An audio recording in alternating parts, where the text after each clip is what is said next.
Patong na reklamo ang kinakaharap ng 5 pulis sa Quezon City matapos umanong manghulidap ng bugbog at tinangka pa umano nilang kikilan ng isang lalaking inaresto dahil sa droga. Balitang hatid ni Marisol Abduraman.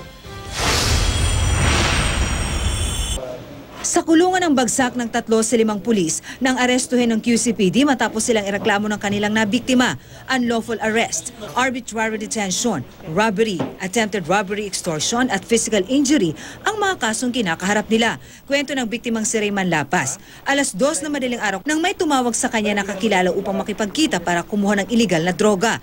Nang magkita daw sa barangay Salapan, San Juan, inaresto siya na PO1 Christian Felipe nang wala siyang mailabas na droga. Pinakita po ng pera.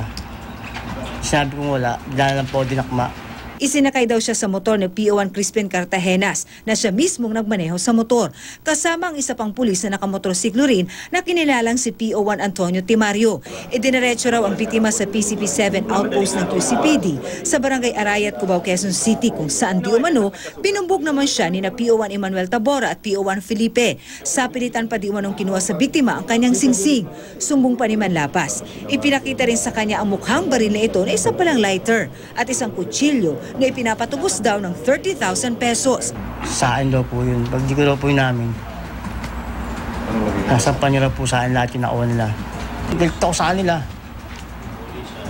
Kaya daw tuloy ko itong kaso na ito dahil gusto kong... Gusto mo matanggal mo tumulong. Gusto mo Mamakaawa po sa akin sobrang na tama na po sir. ito yung sinasabi na robbery extortion na sinasabi magbigay ka ng 30,000. Matapos makatawag sa kapatid, nailigtas si Manlapas at naaresto sina PO1 Cartagenas, PO1 Israel Cerezo, PO1 Tabora at ang impormante nilang si John Mark Castañeda. Kasalukuyan namang pinaghahanap ang dalawang kasamahan ng mga suspects na sina PO1 Tabora at PO1 Felipe. Hindi pa masabi ng QCPD kung matagal na nga itong gawain ng mga nasabing pulis. Pero posible raw na hindi ito ang unang pagkakataon na nanghulidap ang grupo.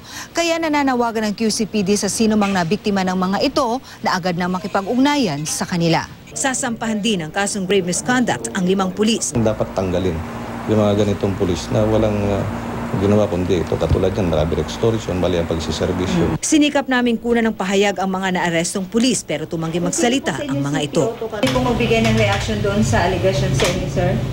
Marisol Abduraman, GMA News.